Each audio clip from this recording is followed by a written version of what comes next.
Hi guys, it's JB here with a preview video of the big game on Sunday. No, not Manchester United, Liverpool. Although I'd love to, I might talk a little bit about that later on. Can Manchester United do that? But I mainly want to talk about Sunday afternoon and the 2 o'clock game between my beloved Clarets and Leicester. It's a big game. This is probably the best chance that we'll get in the next 3 or 4 games to get some good points from. I know Leicester have had a good run this season and they're up in the Champions League echelons and doing really, really well. But after they stumbled to defeat against Southampton last week, they look a team that we could take advantage of. But it's not just about that. It's D-Day for Dyche on Sunday. It really is. Sunday's D-Day for Dyche because if he doesn't get a positive result, i.e., not lose, then I'm afraid he has to go. Because let's face it, we're not going to get anything at Old Trafford, and we're possibly not going to get anything at Arsenal. So, I mean, there we go. This is, if we can get 3 points, which could, if we play our A game and we get our confidence back, and we start possibly playing some football, and maybe catch Leicester by surprise, then there's every possibility in the world that we could get 3 points on Sunday, or tomorrow rather. But it's you look at current form. I know Leicester had that defeat against Southampton, so they're probably a little bit vulnerable. To be fair, they've had a good season and they've done really well. They're in the semi-finals of the Carabao and doing well in the cup. And this, that, and the other, and they've got a very good manager in Brendan Rodgers, and they're going to think all their Christmases are coming on now. They'll be travelling over now to the Hawks or wherever they're staying prior to the match, and they'll be going through their team meeting and thinking, right, there's only one way Burnley are playing, and that's hoofing it up into the stratosphere. It's it's predictable. This is why Sean Dyche needs to mix it up a little bit. Maybe change tactics or something. Instead of playing that normal 4-4-2, go 4-3-3. I'd go for it. Start Matty Vidra. Why not? Or in fact, I would actually drop Chris Wood. I know Ashley Barnes is out for injury. In fact, I'd probably stay 4-4-2, but instead of Barnes or Rodriguez, I'd go with Rodriguez and Vidra. Just to give it a bit more of a mixture. Vidra's got a bit of pace. He can finish. People have been crying out for him to have a chance. Why not give him his chance tomorrow? I think Dyche has got to give other players a chance now. I mean, we've been playing the same old all season long, and it's seriously now wearing thin. Your point to an injury crisis, rubbish. There's players in there now. Ben Gibson, not again another one who's a class defender, has not been given a chance. I'd like to see him get an opportunity. I'd like to see Matty Vidra get an opportunity. There's players there. Goodmanson, what's happened to him again? Why did he play? And there's the other problem, Dyche fitness. Right, there's match fit and there's Dyche fit. This is getting me on the job now. This has been happening for 7 years. If they're match fit, play them. Yeah, simples. And this is where Sean Dyche goes wrong as the manager. I don't want to knock Dyche's achievements and everything like that. What he's done at Burnley, he's been amazing. He's probably the second or third best manager since the days of Harry Potts. Longest serving manager, one of the longest serving managers we've ever had. But there's going to come a time where he's going to have to go because there's a lot of fans that still back him, which I can understand in a lot of ways. But I suppose when you pay £40 a ticket, I think the consumer or the supporter is entitled to have a little. Is entitled to have an opinion and turn on the team. I've been watching from afar because I do not want to pay that sort of money that obviously I haven't got, because the only reason I don't go down to Burnley games as much as I used to do is because I've got responsibilities now. I've got bills to pay. I've got this to do, and the last thing I want to be doing unless I've got a spare 40 quid and I decide, you know, Burnley are playing well at the moment, and playing some good football, yeah, I'll go and watch them. I was going to go and see them against Norwich in the cup, but again, the powers that be have decided to up the prices to £20, which I think is ridiculous. It's a cup game. This is the window of opportunity you need to get the fans of the future in, and it's not good enough. Do a kids per quid, do a £10 per adult ticket. I mean, like at the cricket, when a test match goes to the fifth day, what the English Cricket Board do is reduce the prices. I mean, first 4 days, yeah, you can charge up to £65 a ticket or whatever it is. Fair enough. But what they do, what they're clever at doing, is making it accessible for people who don't have much money. Go watch the fifth day of a test match. Charge them a tenner. Charge kids about £5 or £3.50. It's not rocket science, and I think this is what Burnley should have done for the cup games, or for the Norwich game. I think a tenner, that's a fair price. Get the kids in for a quid. £1 to go and watch your team play. Okay, it might be an FA Cup side, but it fills the place up. You're making all the money in the Premier League, right? Burnley have banked something like £700 million in the last 5 or 6 years they've been in it. Off and on, because they had one season where they got relegated and then went back up as championship champions, right?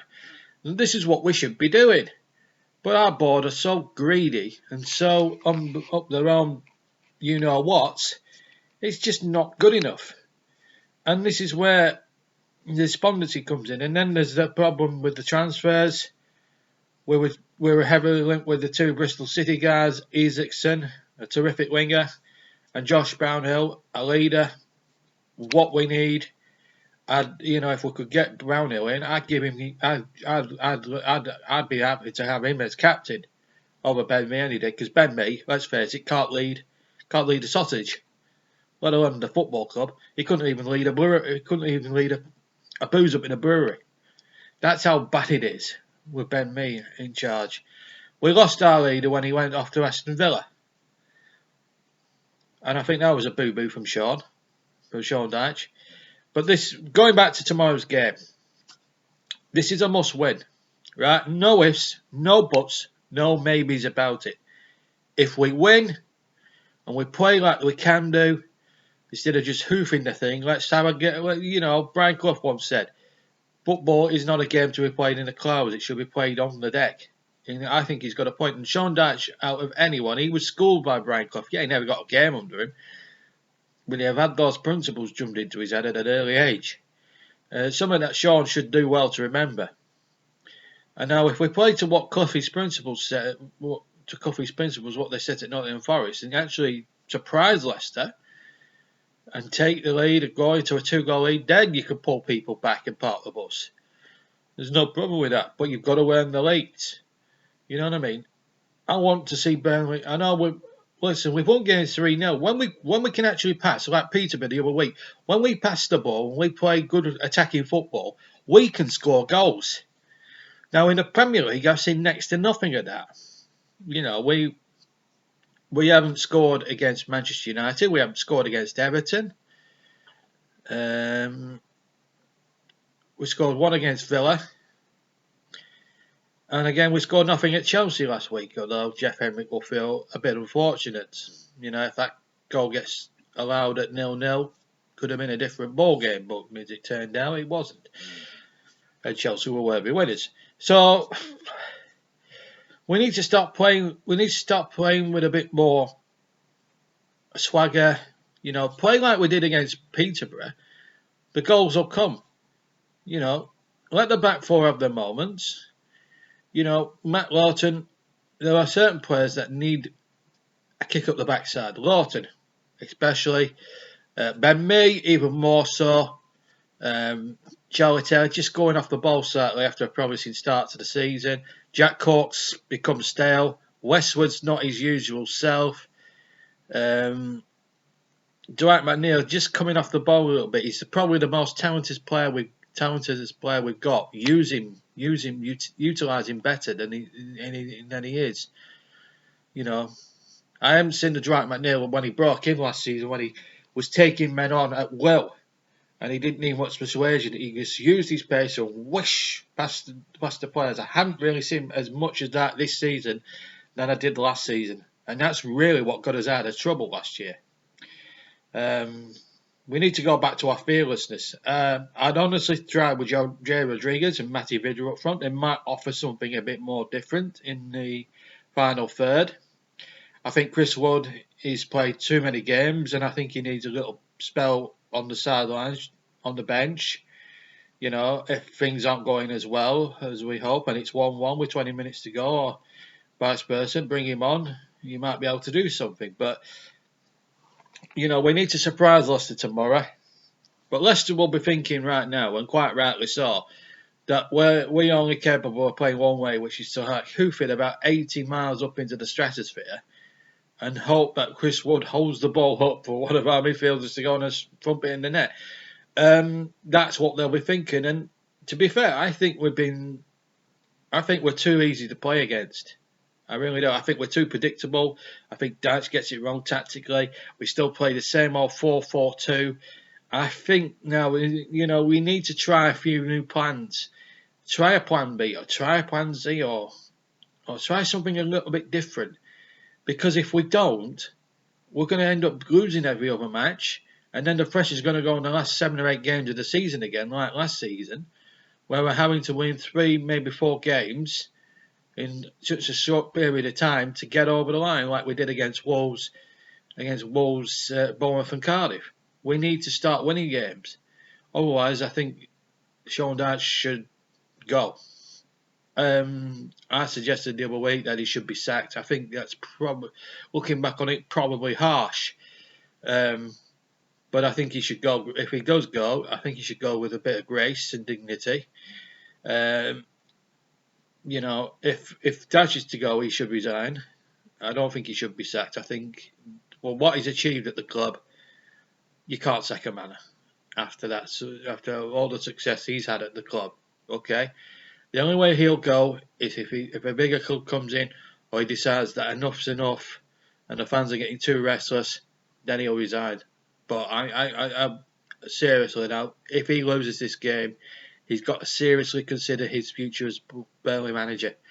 He has to win this game tomorrow, because let's face it, we're not going to get naff all from Arsenal and naff all from Manchester United.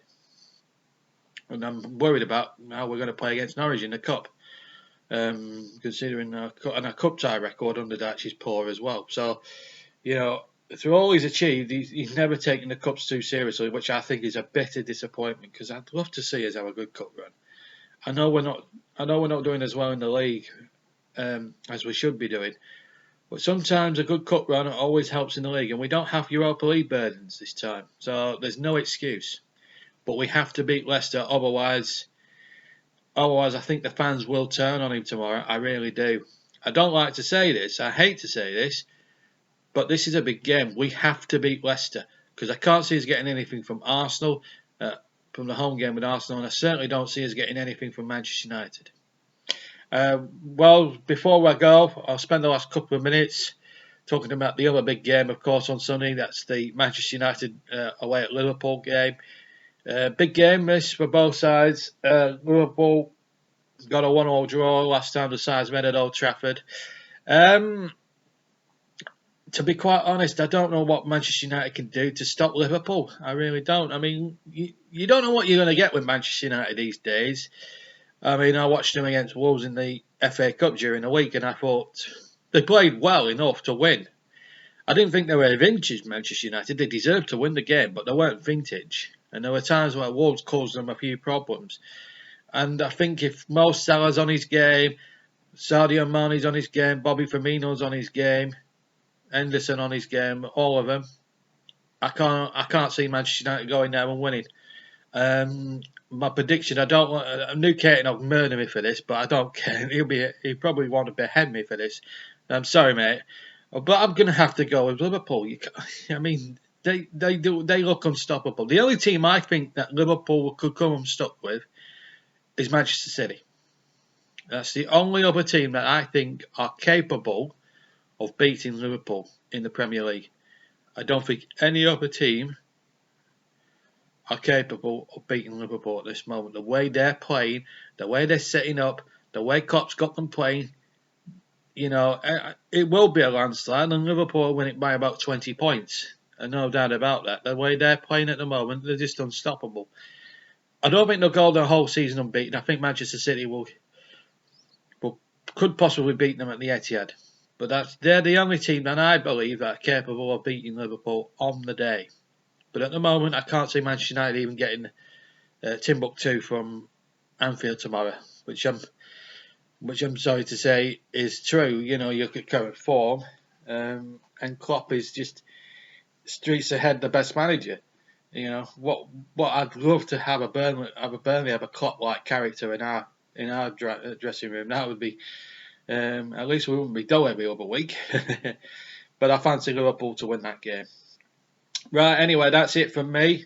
Preview for Burnley, and of course a little short preview prediction on Liverpool, Manchester United. If you enjoyed the video, hit the like button, please. If you haven't subscribed and you'd like to subscribe, hit that subscription button. And of course, it goes without saying, hit the notifications bell, please, if you want updates and get first dibs on all the new videos that come out on my YouTube channel as well.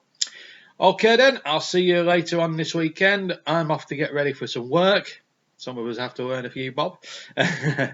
And I'll see you soon. From me, JB, take care. Enjoy the rest of your Saturday.